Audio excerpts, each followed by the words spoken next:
as well as major tragedies as Irma and Maria. But communicating disasters is not, doesn't mean to write stories about rain, about wind speed, about inches of rain. It's about telling how these natural events affect people's life and how they can recover for a better future. Now, communicating disasters is communicating science, and that can be a barrier for us. Why? This slide shows you the answer. Does it seem familiar to you? For me, it is a yes. For many, many years, journalists have blamed scientists for being bad communicators. Scientists instead make us responsible for misquoting them and distort everything they say. It's kind of a never-ending story with bad consequences. What consequences? Well, lack of trust, incomplete or simple stories, or having always the same experts quoted on those stories. Language is another barrier. In Puerto Rico, we speak Spanish. On the other hand, scientific and academic research about hazards and disasters are mostly in English. According to the 2010 census, only 10% of the island population is proficient in English. So, if for us as journalists, it's difficult to understand this highly technical information, imagine just for a second how difficult it is to the general public. As a matter of fact, we are supposed to write our stories at a 7th grade level of comprehension. Lack of editorial compromise, lack of transparency, especially from the government, and external pressures such as public relations and advertising are another examples of barriers in communicating disasters, and we can elaborate on that later. Now, in order to overcome those barriers, academia has become one of our biggest allies, especially when the government and other entities refuse to give us information that we know that they have, and they have the responsibility to give us since it is public information. In those cases, researchers become our primary source of information, either on record or off the record. Both ways are perfectly valid. This slide shows you an example of a story I wrote 7 months after Maria. It is a research made by the University of California at Berkeley about the damage in trees. That was the first time we heard about the number. 31 million trees affected by the hurricane. Up until now, the local government hasn't provided any number on this matter. Universities are like home for the best minds in Puerto Rico and all over the world. They are usually 1 foot ahead in terms of statistics, research, advances in technology, and so many different areas that help us to do a better journalism. But universities should and can do more. That's why I am showing you this word cloud, as Yadira did earlier. If we want to work together translating scientific and academic research into real life knowledge, the first step must be the creation of specialized courses for future journalists and scientists. It could be a minor in environmental or scientific communication, for example. Something like that doesn't exist in Puerto Rico, and just for you to know, I'm more than available to join any effort towards changing that reality. Continuing in education is also necessary. Journalists and scientists already in the field need to maintain updated, and academia is our best, if not our only option here. Lack of understanding lead us to catastrophic live data and sensationalism, and make us an easy prey for those who only cares about their own businesses and interests.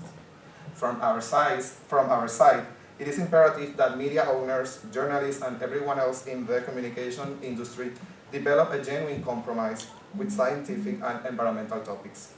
Our audiences demand these kind of stories. For example, at nd.com, that's our website, science news make it every day, every week to the top 20 of stories with more visitors and page views. For me, it is a clear message. That's a clear message, and we need to listen to it and put it into action. Because at the end of the day, that's the ultimate goal of environmental and scientific communication, to motivate actions. Our stories need to encourage people, including the government, to show respect for the environment. In the climate change era, where the unthinkable now seems very possible, communicating risks and hazards effectively could change not only the public's perception, but it can make a difference in a life or death decision. For example, if a family knows that their place is vulnerable to floods, mudslides, or storm surge, and understand the risk of remaining there in a disaster situation, they probably will accept to move to a safer area. In consequence, that wouldn't put at risk the life of the first responders or any other emergency personnel. For me, that's resilience. And Maria gave us the best chance to do it, and to do it right, and to do it now. For journalists, scientists, and everyone else in this classroom, in this room, now it is the time to talk about climate change, renewable energy, recycling, community empowerment, and many other topics more than ever. After Maria, people are willing to take more risks and chances to act differently, and we need to row in the same direction to help them complete their journey. Thank you very much for listening, and I remain pending for your questions.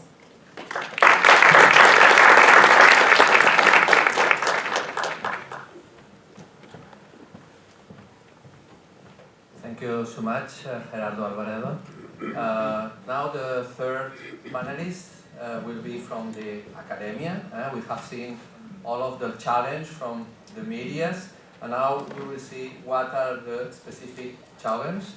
Luis Bonilla from the academia, from the UPR, as a professor of health environment, will explain his point of view about communicating risk.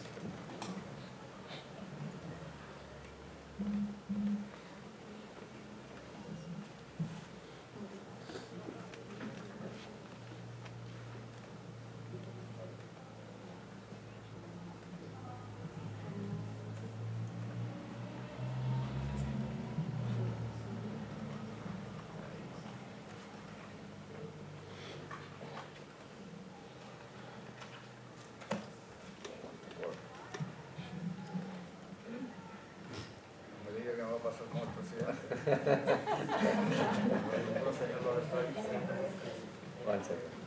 You are here. Open and slideshow from the beginning. Yeah.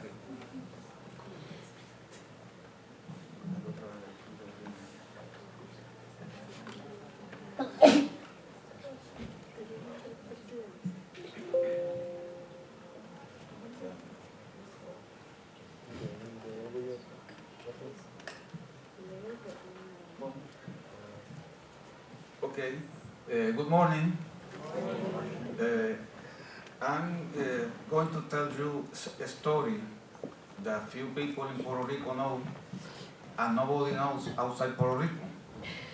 It's related to Hurricane Hugo, the special committee of Hurricane Hugo that was created by the legislative power of Puerto Rico, especially mainly the Senate of Puerto Rico, to help, based on that experience, to help the executive power of Puerto Rico to improve our emergency response system and to do other important things regarding the response to a natural disaster.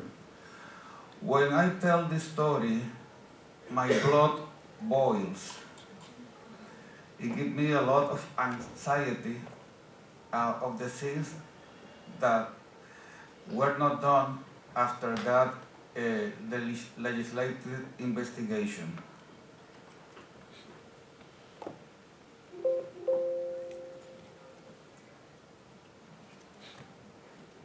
It's not responded from current slide. Okay.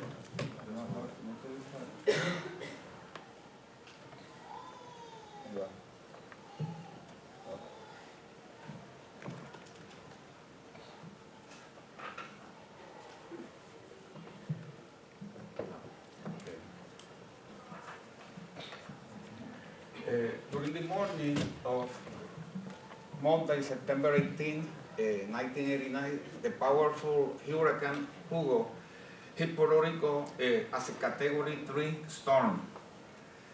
This hurricane affected the island, not completely the island, but part of it, mostly 40 municipalities of the 78 municipalities that Puerto Rico have were declared as disaster zones. It does affected completely the island. If you see the images, the left one, that was the Hurricane Hugo in September 18, 1989, there is a small inverted triangle at the southwestern part of Puerto Rico that was the part of the island that was not affected. In comparison with Hurricane Maria in September 20, 2017, well, the island was completely covered and was completely affected. In September 20, members of the Senate majority filed the Resolution 280 to create a special committee for Hurricane Hugo to collaborate with the executive power in the assessment of the aftermath and made recommendations to improve the emergency response system. At that time, the islands had not been hit directly by a hurricane since 1956. The names of the hurricanes at that time, by the Catholic tradition of the Spanish, they used the names of Catholic saints to name the hurricane, and that was the name of this one was Santa Clara. In other words, for a period of 33 years, Puerto Rico was not hit by a hurricane. And obviously, the people that at that time responded to that emergency, the majority of them were not alive, and sometimes people, forget the past, and our emergency system was not updated at that moment. No? This is the cover of the report. It was almost a 1,600 pages report concerning all the information that was gathered in the public hearings that were celebrated, and also the visit to the municipalities affected. And practically all the good specialists, or the better specialists of Puerto Rico at that time, presented recommendations. In the findings of the report, the damages were estimated in 2.5 billion in terms of infrastructure and economy. Excessive centralization of the state emergency response system. That always happens, no matter what. Response time for help to arrive to the majority of the municipalities was from 2 to 4 days. Lack of organization in terms of responsibilities and resources from the state to the municipal level. Puerto Rico's emergency system obviously was not completely prepared to respond to hurricanes. In terms of the recommendations, the Hugo report recognized that the most important response in the event of any natural disasters is that provided by the residents of the communities. Therefore, government must strengthen the capacity of the community's residents to help themselves during the first hours of a natural disaster. At that time, the meteorologist Bob Shields, director of the National Hurricane Center in 1999, said, "The meteorological tropical system of the last 2 hurricane seasons can be the forefathers of a new age of monster system of this type," making reference to Hurricane Gilbert in 1988 and Hurricane Hugo in 1989. There is a saying in my country that says, "En guerra avisada no muere gente." More or less translated to the English, no? In an announced or war, nobody dies. But we continue to commit the same mistakes of the past. Recommendations: the municipality must be organized in regional or mutual assistance, promoting adjacent municipalities to share resources, including machinery, equipment, tools, supplies, and personnel, among other things. to be the first government responder until the state agency personnel arrives. During Maria, all this equipment, supplies, personnel were in San Juan. Legislate as soon as possible to prepare the governmental emergency response system to deal with natural disasters like hurricanes and earthquakes in the near future. The hurricane report included as an annex a bill that integrated the recommendation of all the experts that testified at the legislative hearings to improve government's response and to train our people and the community for future events, among other things. Final thoughts. I have no doubts in my mind that the Puerto Rico's government at that time had taken the decision to approve and implement the bill included in the Hurricane Hugo's report. Much of the pain, misery, sickness, and thousands of deaths occurred after Hurricane Maria could have been avoided. But when you put incompetent people in positions that can manage and deliver in critical moments, those things can occur. Puerto Rico paid a high price in human life in the aftermath of Hurricane Maria because of the lack of preparedness, insensibility, inexperience, and the total absence of commitment with the country of some governmental officials. Hurricane Hugo's report was a milestone as an evidence-based legislative work of how to do things correctly. Unfortunately, ignorance in the first place and lack of interest of the government contribute to the filing of the report in the archives of Puerto Rico's Legislative Assembly, where it has been gathering dust for almost 3 decades. In Puerto Rico, legislators like to follow the flies. There is a saying that if you pay too much attention to the flies, the elephants escape. And so, because they have the disease, reelectionitis, you know, the reelection box by them, and they're only focusing on the reelection, and they don't care of anything else. No? Recently, after Hurricane Maria, I made an approach to one of the legislative committees of the House of Representatives in terms of how we can took that experience and the Maria experience that was worse to do something regarding our country response system. They at the first place show a lot of interest, but as you already know, later they began to do the best things that they can do, that they are practically nothing. So, in this Hugo report, what was not implemented, but because sometimes arrogance in agency directors is so big that they don't recognize their own mistakes. So you have to be also a psychologist to deal with that kind of behavior.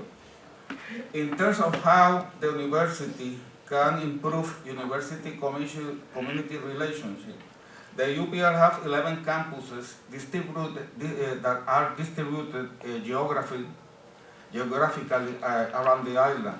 So we can use each of those campuses to establish through the extension service of the university training programs for the communities in terms of how to respond to different disasters and to be sure that people are trained.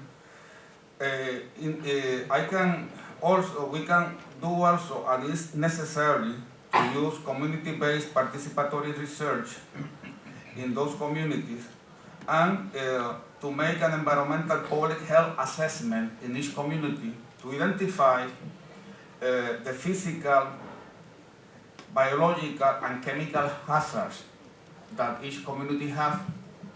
We have also to have an epidemiological and socio-demographic profiles of the person living in those communities.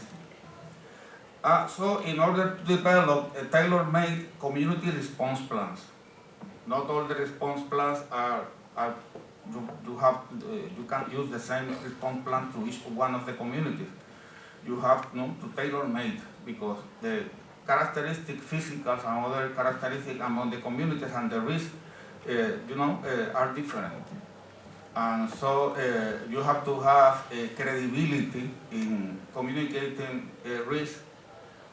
You have to demonstrate empathy for the people that are suffering. And so if you have the credibility of the community and the people, that's the best and more important step to have, to do your work.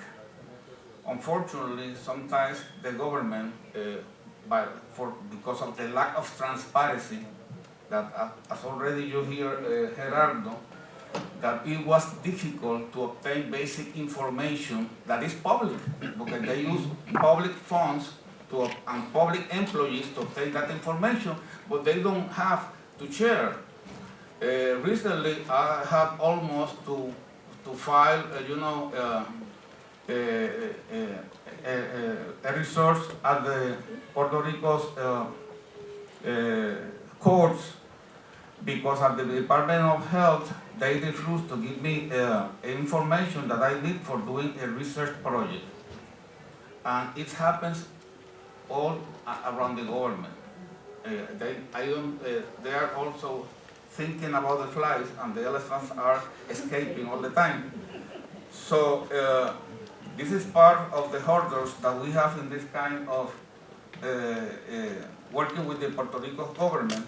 And so I think that it's an excellent opportunity after Maria to develop those programs, those education programs through the extension service of each of the universities, not only the University of Puerto Rico, the private university also, Inter-American Catholic University, and I think that is the best way that we can do this, because waiting for the government, we are not going to have almost anything. No? If we want to prepare the people to better respond to future disaster, I think that is, the university have to be there and to collaborate as much as possible as we can. Thank you very much.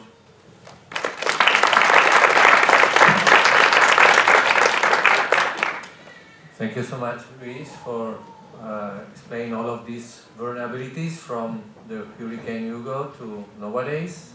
And we hope on the future the university will have a huge role in this preparedness of the society. Now I will ask Ramon Bueno. He's a climate change and resilience specialist, and he has also a lot of experience collaborating with universities, and now he will explain his point of view.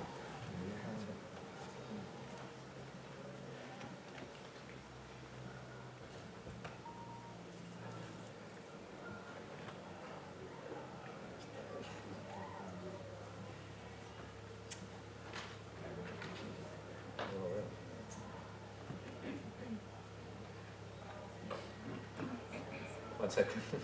We lost the cursor.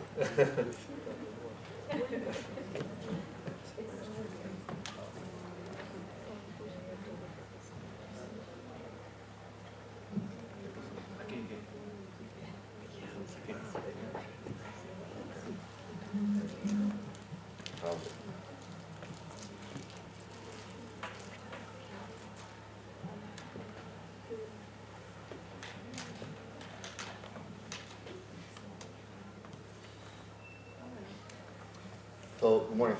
Is sound adequate? Yeah? Perfect.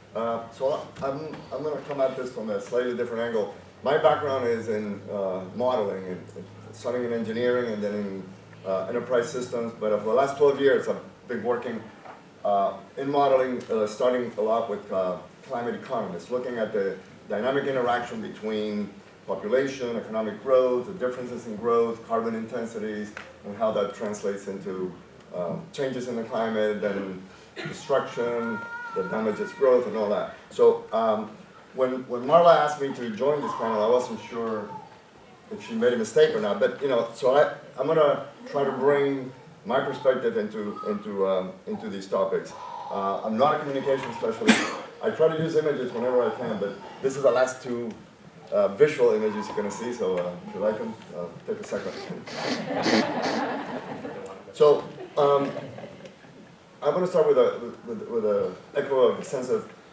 I think the topic has a sense of urgency that isn't always reflected by almost everybody. Sometimes it's even the academia, but certainly not government, the public at times, the media often, and just regular citizens. And this is just from like a week or so ago, right? 11,000 scientists signing a declaration about a clear and unequivocal climate emergency. That needs a warning to humanity, and the transformation, how major it needs to be, and the need to incorporate this change in a social and economic justice framework. So this is a starting point for me, is how to think about this urgency and the challenges that climate extremes present to the role that universities can play. And I think they can play a role that is much bigger than the one that they are playing if they step up to it.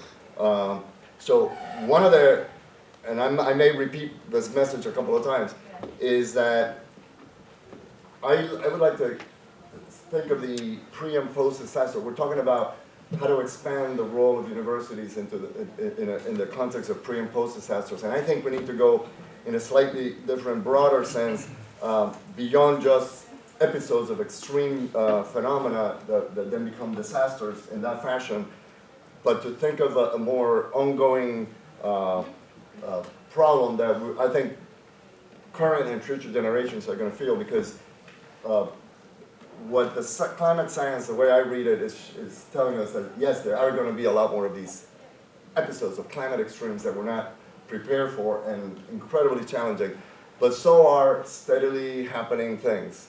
It's kind of like the frog in warm water that's getting hotter and hotter. By the time you realize you can't stand it, it's too late.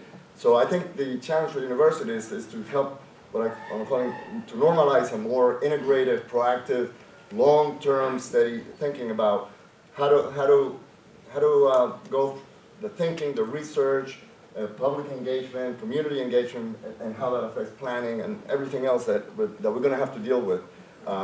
And that's where the universities can play a role as brokers of this paradigms of information and channel it into ways that can be communicated, not just to the public, but to practitioners, to businesses, to everybody needs to understand, and not everybody is going to understand it at the same level. Not everybody wants to have a technical document from physicists of climate, the physics of climate, whatever. But everybody does need to understand what it all translates into ultimately.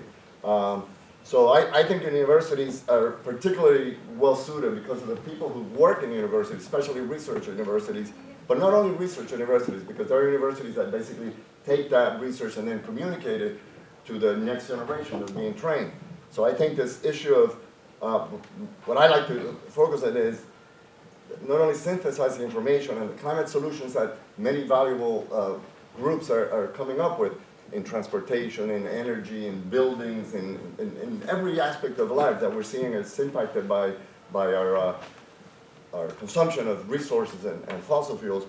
But to the universities, I think also because they have all these social scientists as well, are uniquely suited to bring that together with social and equity solutions and see how those can work together. Because you can have great solutions that are all individually great, but when you put them together, some will work better together than others, a synergy between them. And to have a dialogue about the people who practice and propose these various things. So it's about synthesis, but also then facilitating a role, a communication role as well, with the inclusion of, this is a topic that, right, since yesterday, how to include communities, how to do it. And it's not an easy thing, right, because communities, they're like millions of communities and they all have particular characteristics, so there's no one formula. But if there isn't more, and it's going to take a long time, more ample participation of university programs with communities, we're not going to have the kind of preparation that's needed. And there are many researchers who include as a topic the need to include communities and all that, but it's kind of oftentimes it's an afterthought. It's the last thing. And by the way, yes, experts tell us that we can't forget about this. And I think that needs to shift more to starting the discussions. And I've seen projects that start that way. Start the agenda of the project. What are we going to do by having a day or two of forums with community, grassroots groups and organizations, and then sort of develop the agenda for the research based on that. And I think, that doesn't work in every situation, but it's a helpful model of one way to start things. I'm not going to dwell into this because, the whole point is to go quickly through these things, but, this is what the climate reality, what scientists and reporters are telling us now on a daily basis is, we're looking at, things that we haven't really been prepared for, in terms of whether it's storms and the ocean, the heat, the temperatures, the implications for, droughts, fires, we see it every day, right? California, is it still burning, big chunk of the state. And that all translates into, ongoing threats to lives, to security. I mean, if we're worried about immigration or migration, from conflicts, what are we going to do when there's, hundreds of millions of people being displaced on a frequent basis by climate disasters? So these things, how to find a way to communicate all this stuff is challenging enough. But I think another new dimension that traditionally we hadn't had to worry too much is the new scale of these phenomena, the frequency, the pace, the intensity of the, Maria, Harvey, Irma, I think, and Dorian, good examples. Harvey and Dorian, one of the reasons that were so damaging is the storm develops and all of a sudden it decides to stay put for a little while. So all of a sudden what might have been bad flooding in Houston becomes catastrophic flooding. What might have been a very damaging situation in the Bahamas became just a complete devastation. So thinking about these things is a new dimension. And every aspect of our lives and existence is touched by one or another one of these things. So academia and all its expertise has a big role to play. And if all those things aren't bad enough, there's the whole issue that things don't affect everybody the same way. The vulnerable get affected more. They're not in the same place. They're not distributed randomly around the world. They're in very specific locations. And one thing that I think is really important is that no matter what best resilience thinking and planning we come up with, there's a limit to how much impact or benefit it's going to have if there's a high level of poverty. And we see it in Puerto Rico, right? A good part of the economy is recovering. You can go to San Juan and drive around and see the restaurants are full, but there's a big chunk of the population that, because of the high level of poverty, their lives are still devastated. They're not the professionals who, after some disruption, are back to their jobs and all that. That's a big part of the economy that's not functioning. That affects the businesses, the demand for goods and services and all that. So there's a limit right there. So this issue of jointly solving the social and the physical, it's the way to go. Finding solutions take a long time. Adaptation, everybody wants to talk about adaptation, but having a